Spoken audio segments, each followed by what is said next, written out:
queen cells down that you're about to make. So you put the queen down here, and down here with the queen, you put all capped brood and honey and pollen, but no open brood. Then you take the cloak board and you put the cloak board on top. Now, the queen can't get back up because there's a queen screw. The bees can go in and out of this just like they went in and out of the bottom of the regular hive. Then you move all of the open brood upstairs. So all the capped brood and the honey and pollen down here, honey and pollen and open brood is up here. And you leave this queen excluder open for a few hours. All the nurse bees will migrate up to where the open brood is because that's their job. They take care of open brood, they smell the brood pheromone, and they will almost all move upstairs. Now some will stay down and take care of the queen, a few. Let's say 90% of them come up here. That's what you want. So that's day one. You find the queen, you put her in the bottom, you put the cloak board on so she can't get up, but the other bees can go up and down easily into this hive. Now remember, what you want is a queenless hive filled with nurse bees to raise your queens. So the night that you've done this, you take your cloak board, you slide it in, and now you have a queenless hive. Remember the queen's down on the bottom. This is now queenless, and it's filled with nurse bees. Exactly what you want. And then you go to bed. You get up the next day, you have a leisurely breakfast, and you get ready to either graft or cell punch. That's it, whichever you've decided you're going to do. Mid-afternoon or whatever, morning, afternoon, you come, you take your frame out of here that you're going to either graft from or cell punch from. You take it to your grafting. You graft or you cell punch. Meanwhile, these are sitting in there, queenless, congested, filled with nurse bees, and they're desperate to make a queen. You come back when you're done grafting or cell punching, and you shimmy that into the middle, and they're like, our prayers have been answered. Here's some queen cells ready to be drawn out. You leave this in there another night, because you want to be queenless when they start their process, because they'll start more if they're queenless. The next morning you come, you take this out, and you're finished. You're done. That's it. One question, Nice. what about the ventilation in that bottom box? Now that you got that metal and you seal the top, you still There's I an know you opening. still have the opening. Yeah. Right. You know what I mean? There's no flow up through the top though, is there? No. And there isn't any flow through the top now. Before I put this thing on here, there wasn't any more flow than there is. You see what I'm saying? So you don't have an inner cover on that. Okay, but let's say you do have an inner cover on there. There's not much flow that goes in the inner cover. Okay. But yeah, Yeah. No move. Oh, he's on your No eye. move. He's gone. He's walking. Don't move. he's gone. No, he's in your ear. Don't move, dear. Darn, just what you need. Ears are not good. Got a pencil? Boy, that's a tough beat. Yeah, that one got up behind my glasses a second ago. I'm like, I'm going to get stung in the face. It's going to suck, but then it didn't. You better put it on, dear. That's yellow jacket. Yeah, so you got some. Yeah, that's not a bee, it's a yellow jacket. Yeah, that's why you went after. All right, so back to this. Yeah, I suppose there might be a little less ventilation. I've never seen it to be a problem, but who knows? They'll ventilate out the front of this. It is. And here's the only time that I've disagreed with Mr. Cloake, and he's dead now, so you can't call me heretic, but I'm sure he would. Mr. Cloake insisted that you turn the opening around so that they're going out the back and in and out the back. And the foragers are supposed to come out the back, but go back in here, which is fine. I don't have any problem with that. My problem is when I started using a cloak board that way, and then I raised my bees and my queens, and it was time to take the cloak board off, all my bees were coming to the back of the hive and they couldn't get in. Yeah. And they would cluster back there and bang against it, and it took them forever to figure out that the opening was on the other side. When I put it on this side, and they're up here, and I take the cloak board off, they hit up here, and then they just fall down and go in the front. So they don't have the same problem finding the opening when I do it this way. So I now do it that direction. Cloake board method, according to Mr. Cloake, was the Turner board.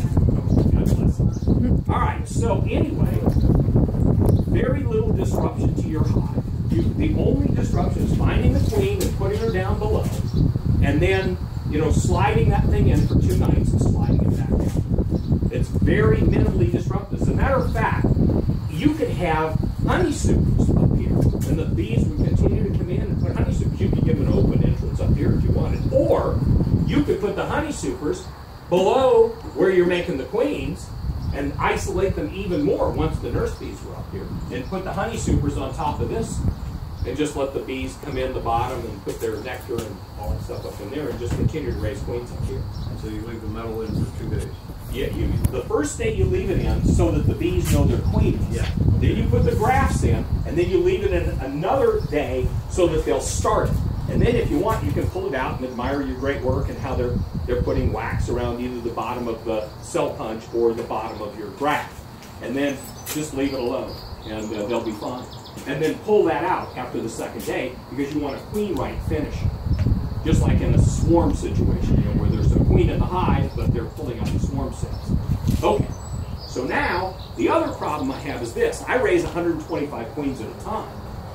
And that means that if I wanted to, I'd have to have 125 hives to raise, you know, 1 queen to a hive. Or let's say that I wanted to do it in a 5-frame nuke. 125 queens, that's 700 and some deeps. I don't have 700 and some deeps to spare. I would be back to only having 700 pounds of honey again instead of 3,000 pounds. So this is a mini mating nuke.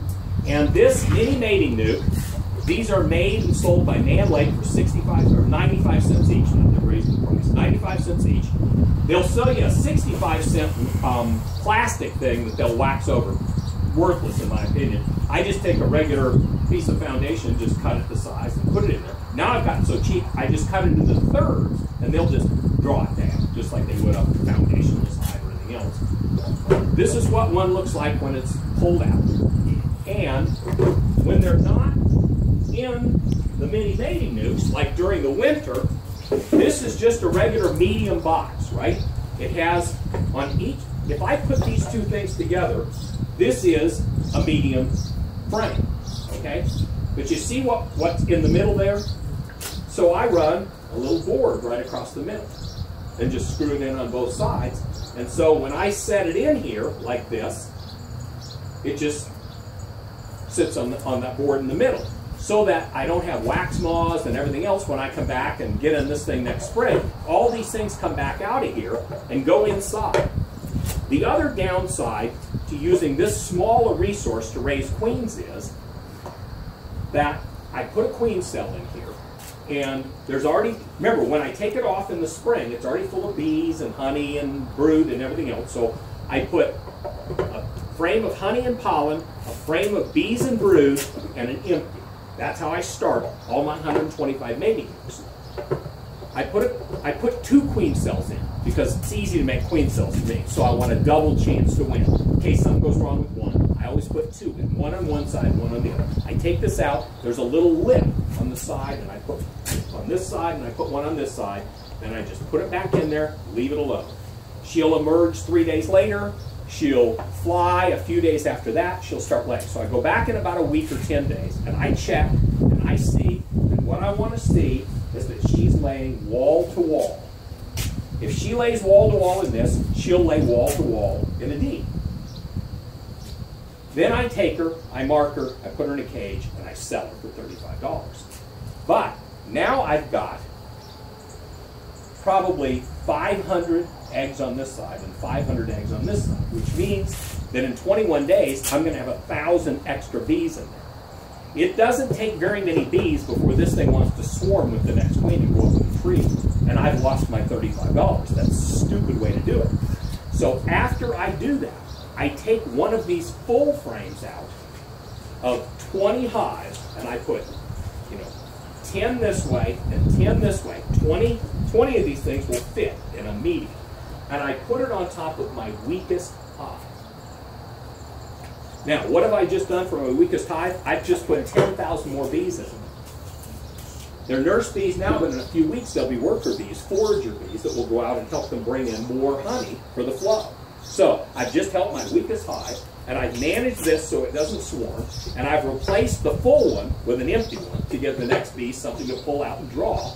So they're constantly drawing out more stuff for me. And it works out really well for me to do it that way. And then, like I say, when the season's over, I take all those things and put them back on top of hives. Sometimes I stack 3 or 4 of them and make it a hive. And then they just overwinter and do just fine. And then I take whatever queens I haven't sold, and I don't sell queens usually after this coming weekend, after July, for a couple of reasons. One, the drones start to die off where I am because we have a nectar dearth starting about the 4th of July through August. It gets hot, it gets dry, there isn't much bloom. Now, last year it rained, and that was good, but most years it doesn't, and they start killing the drones off and not making more drones. And the other reason is because I ship these in a bright orange queen shipping box, and when the UPS driver hears something buzzing, he takes it out and sets it on the dashboard and drives around all day. And by the time it gets there, it's usually toast. And it makes me sick to have a queen killed in shipping. But starting in July, I start to lose a really large number of queens to shipping problems. And I replace them for free, which means I have to ship them again at my expense.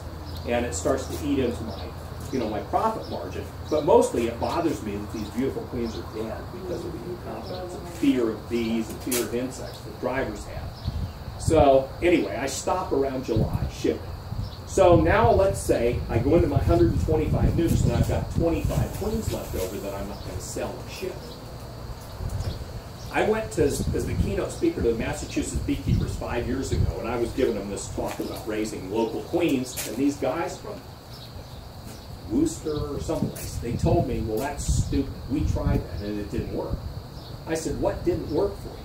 Well, we got to August and nobody wanted to buy the queens, and we had over 100 queens, and we couldn't sell them. And I said, well, what'd you do with them? Well, we just killed them. You killed them.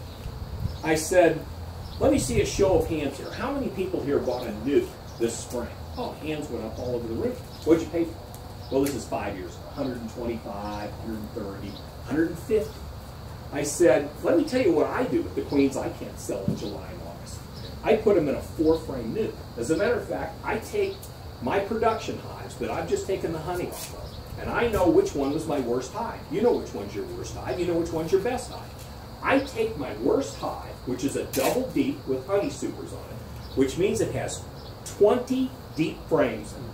I take that queen, I put her in a cage, I put her over in a nuke somewhere for them to take care of her while I do this, and then I take those 20 deep frames and I make 5 4-frame nukes and put a frame of foundation. And then I put 5 of those queens that I couldn't sell in those nukes.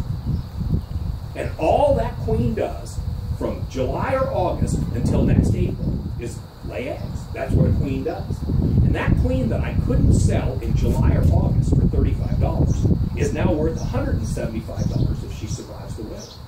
And that weak hive, which I lose those weak hives in huge numbers percentage-wise. The weakest hive is always the one in the spring that's in trouble. I try to baby them, they just don't make it. But I've now taken that weak hive, which probably would have died, high percentage, and now I have 5 nukes, 5 nukes, not one hive, 5 chances for one of those to survive, with the better queen in it than the queen that was in it. Daughters of my best queen are in those nukes, and I have an 80% survival rate of my overwintered nukes. So that means very likely 4 of those 5 will survive the winter. And I'll sell it for $175 next week. You overwinter them just in one nuke box? I overwinter them in either a 5-frame styrofoam nuke box, or more and more I'm doing what Michael Palmer does, doubles. Yeah. So I have a 5-frame with a 5-frame on top of it, a 5-frame with a 5-frame on top of it is one box with, board in between them, and they tend to overwinter in the middle, taking advantage of each other's heat. And so I'm doing more and more of that. I've got about 35 of those boxes now, and then the rest of them, however many queens I have, I put them in these styrofoam nuke boxes. Yeah, so you're kicking ass in the spring. I'm kicking ass in the spring. And I got wondering, how could this possibly be? When Joe Lackshot told me that he overwintered 48 nukes in these styrofoam boxes on the ground at the bee lab in Columbus, And 45 of them survived. I thought, how can that be? But now that I'm taking bees out of bee trees to get their genetics and out of the side of walls of houses where they've been for years, I look and those houses are on 16s with 4.5 inches for those bees to live. It's more the size of that than it is this. Yeah. And they got a half-inch piece of plywood on the outside instead of 3/4. Yeah, exactly. So, you know, they seem to do just fine because they swarm a lot, and that breaks up the brood cycle. So I tried it, and they worked real well. And Michael Palmer made fun of those styrofoam nukes when he got down there, but I said, look, this is West Virginia. We flood a lot. I said, when the flood comes, I said, these styrofoam boxes, they float down the river, and these dumb hillbillies think that it's a beer cooler. And they wade out, and they get this thing, and they bring it back, and they open up the bees, sting the hell out of them, and they call me. So I said, if it was a wooden nuke box, they would never go out and get those things. They think it's a beer cooler. He bought that. All right. All right. So anyway, like I said, you take these queens that you can't sell in July and August, and turn them into nukes. And let them make money for you next spring. Because everybody needs a nuke come the spring. Everybody's calling me, I got a nuke, got a nuke, got a nuke. I could have sold 25 more nukes this year. And, you know, part of the reason is because of a study that Dr. David Tarpey at NC State did about packages. Tarpey did a study and found out that 60% of the queens and packages are superseded within six weeks of the time that you put them in. And the reason for that is because the bees that are in that package are not related to that queen. They came from a different hive. They're not her bees, nor are they the right ratio of nurse bees, worker bees, cemetery bees. They're just whatever they have to shade to get 3 pounds of bees. So that's why they tell the beginners, don't open that thing and just release the queen. They'll kill them. They don't know that queen. You've got to leave her in there with tape over the sugar, you know, for a week or so till they get used to her pheromone, and then let them release her, and then it'll take her a few days to start laying. Okay, well now you've lost 7 to 10 days.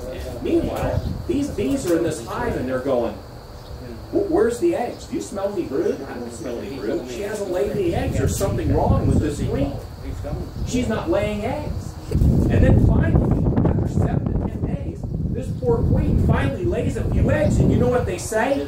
Thank God, hallelujah, supersede her. There's some eggs. So 60% of the queens and packages are superseded within 6 weeks of the time you put the queen. It just makes biological sense. They think she'll never lay another egg. We better take these eggs and make queen cells and supersede them. Okay, so now the queen comes out of the supersedure cell, goes out, gets mated, comes back, and they kill the old queen. So now you got a new queen that's just gotten mated. She finally starts laying eggs. Takes 21 days for them to emerge. They're going to spend 3 weeks as nurse bees before they finally start to forage. I don't know about you guys. If you do the math, you'll find your nectar flows over. It's gone. Nobody gets a surplus of honey from a package the first year. It just doesn't happen. Very rare. But a nuke, that's their queen. There's cap brood, there's honey, there's pollen, there's the right ratio of every type of bee in there. You take that out and put it in a beginner's new piece of equipment, and it'll blow up in the spring. You will have a surplus of honey from almost every nuke that you start in the spring because it's already an ongoing hive. There's no acceptance issues. There's bees coming out right and left. So for beginners, there's nothing easier than a nuke. All right, questions? So when do you sell your nukes? When do you? April. Once I'm sure that they're laying, once I'm sure that everything's fine, that she's laying wall to wall, and it's going to be a good queen, she's survived, I sell it. Sometimes early May, depends on. Why would that not be 3 deeps instead of 3 meters? If you're using deep equipment, why would you do 3 meters? I actually have some that are 4 deeps. I tried all kinds of different things. It's just more resources. Now the nice thing about the deeps is you can keep them in there twice as long. And I like that I can keep them in there twice as long, but it's just, I don't know, 6 to 1, half dozen to another. Certainly they make them that way, and they work just fine. And then I put those are also, I actually have half deeps. And I have a deep that has the board across the middle, and I put 20 of those in there and put them back on a hive. It's just more resources, I guess. But you're right, I can keep them in there twice as long before they start swarming and going up in the tree. The other thing, and if I could give you one reason. This is why I love these things. Okay, it's time for me to find this queen and to ship it. You ever look for a queen?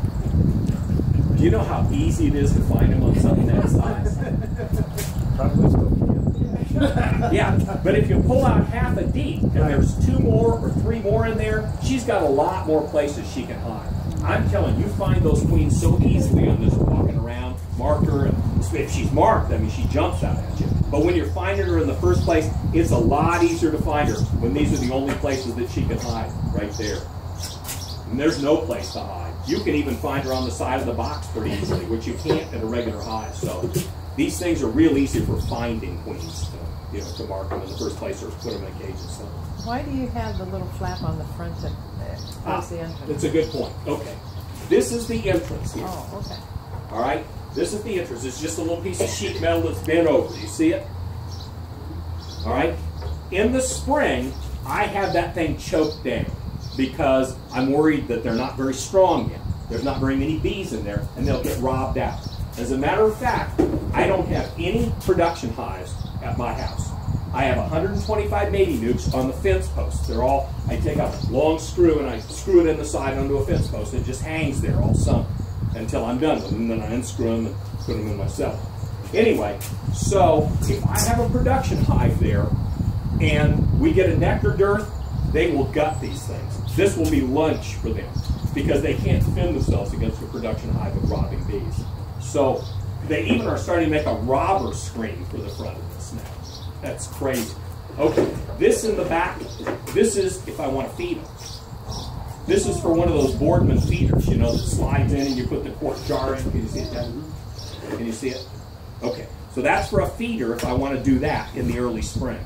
Maybe it's more than I need, but it's pretty easy to put on there.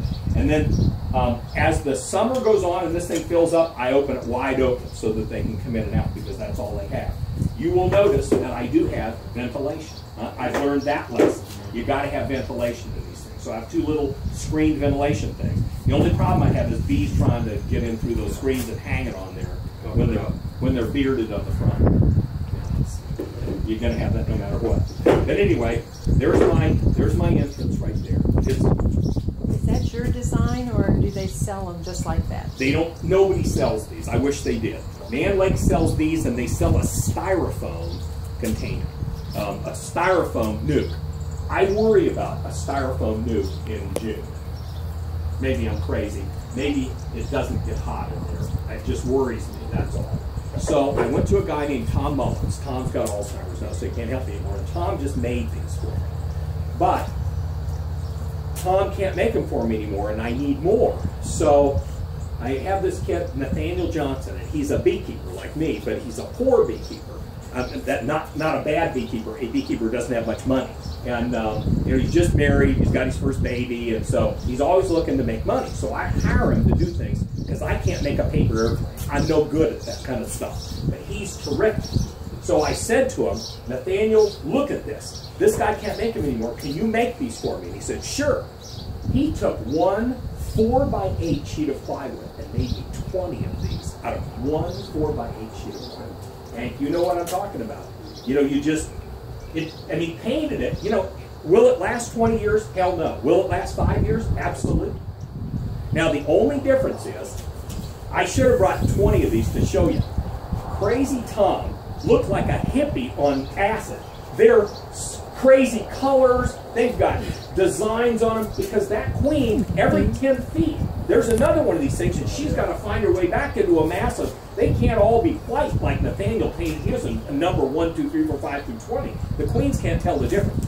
So I'm going to have somebody paint them different colors with squares and circles and triangles and pink swirls and polka dots and everything else.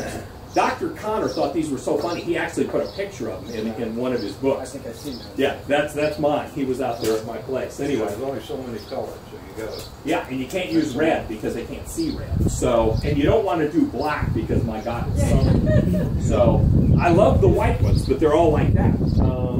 So where is he? The guy who's here, Jordan. These are made out of plywood. Do you see what I'm talking about? Now, will they last 20 years? I don't know, but they'll last long enough. So anyway, he made them out of plywood for me. And cheap, you talk about cheap. 20 of these things were 4x8.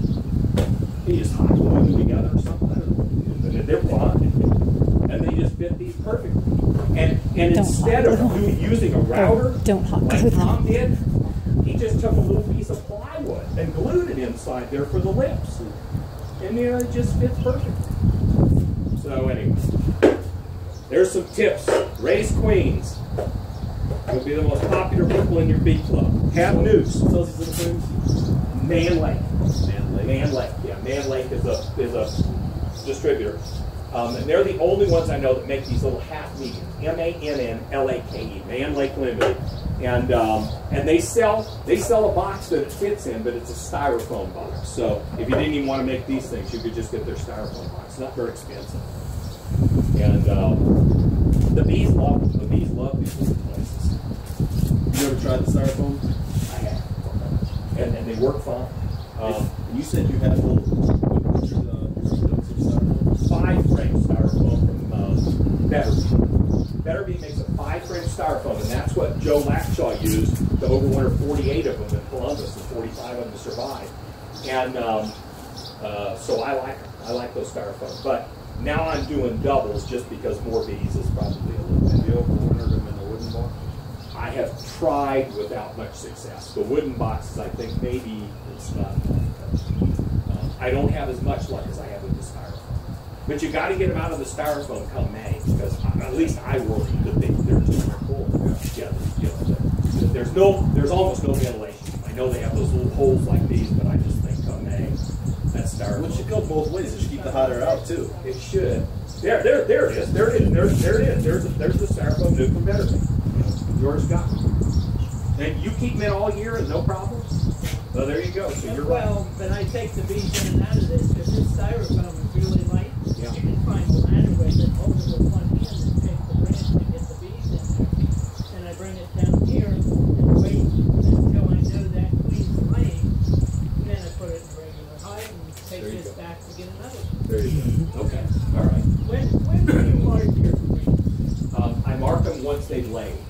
I'm always worried about marking virgins for fear that they'll think there's something wrong with her, you know. I marked a bunch of them a couple of years ago and I didn't think they did any good. So Yeah.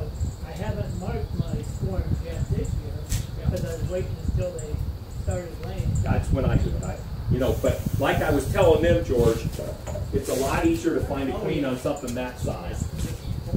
No, just right there. You can get them undone like that, or you